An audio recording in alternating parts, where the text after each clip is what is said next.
সালাউদ্দিন সাহেব তিনি ঘোষণা করলেন বাংলাদেশ পুলিশের সাবেক আইজি তিনি গ্রেপ্তার হয়েছেন দুবাইতে এবং খুব দ্রুত তাকে সেই দুবাই সরকারের কাছ থেকে ইন্টারপোলের মাধ্যমে বাংলাদেশে ফেরত আনা হবে। বিষয়টা ওই মুহূর্তে সারা বাংলাদেশের নিদারুণ চমক তৈরি করেছিল। অবস্থা দৃষ্টিতে মনে হচ্ছিল যে বাংলাদেশ একটা নতুন এরার মধ্যে ঢুকে গেল, নতুন একটা যুগে ঢুকে গেল। সংযুক্ত আরব আমিরাতের মতো একটি শক্তিশালী রাষ্ট্রে ইন্টারপোলের মাধ্যমে বাংলাদেশ পুলিশের প্রমিথিউস বলে খ্যাত এ যাবৎকালে পুলিশের সবচেয়ে সুদর্শন, সবচেয়ে চৌকুশ, সবচেয়ে ধড়িবাজ, সবচেয়ে ধান্দাবাজ, সবচেয়ে অল মানে মাস্টার ফর অল আর বললাম না। তো যে বেনজির অত ভালো ছাত্র ছিলেন না, বিএ পাশ করে ঢাকা বিশ্ববিদ্যালয়ের পাস কোর্সের পরে মাস্টার্সে ভর্তি হয়েছেন। তারপর পুলিশে ঠিক ওইরকম আহামরি ভালো রেজাল্টও তার না, তার ব্যাচে তিনি ফার্স্ট সেকেন্ড থার্ড হয়েছেন এরকম কোনো নজির নেই।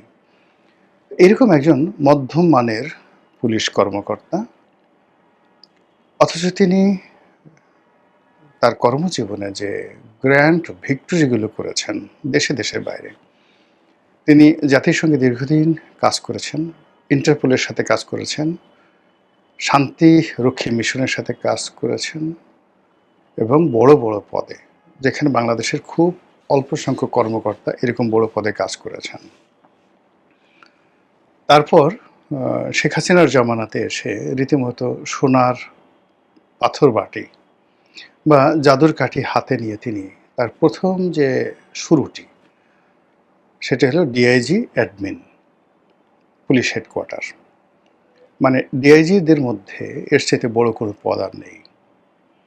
এরপর ডিআইজি এডিশনাল আইজি অ্যাডমিন, এরপর ঢাকা মেট্রোপলিটন পুলিশ কমিশনার দীর্ঘদিন, তারপর ডিজি র্যাব, তারপর আইজি।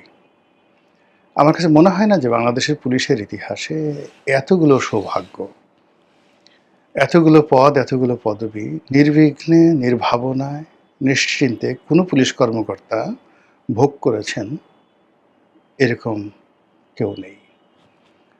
শুধু তিনি পদপদবি ভোগ করেনি, তার সঙ্গে সঙ্গে বাংলাদেশের সেই মিডিয়া জগৎ বলেন, মানে মডেল জগৎ বলেন, যে সকল আলোচিত নায়িকা, গায়িকা, সুন্দরী, রমণী, ঘরে বাইরে, মানে চারিদিকে মৌ মৌ তার রূপ, মানে বেনজির রূপ, রস, লাবণ্য, গন্ধে মুগ্ধ হয়ে পঙ্গপালের মতো নারীরা তাকে সঙ্গ দিয়েছে এবং এটা নিয়ে কোনো সমস্যা তৈরি হয়নি। এক প্রেমিক বলেনি আমাকে বিয়ে করো, আর এক প্রেমিকা বলেনি যে আমাকে এটা করো। তিনি অসাধারণভাবে সবাইকে ম্যানেজ করেছেন। তারপরে অর্থবিত্ত উপার্জন, মানে যে পরিমাণ আইজিদের থেকে তিনি টাকা পয়সা উপার্জন করেছেন দেশে দেশের বাইরে, সেই গরুর ব্যবসা, সাদেক অ্যাগ্রোর থেকে অভিজ্ঞতা নিয়ে সে গরুর ব্যবসা, 5 স্টার হোটেলের ব্যবসা, নিজের রিসোর্টের ব্যবসা, দেশের বাইরে স্বর্ণের ব্যবসা থেকে শুরু করে এমন কোনো কাজ নেই না করেছেন।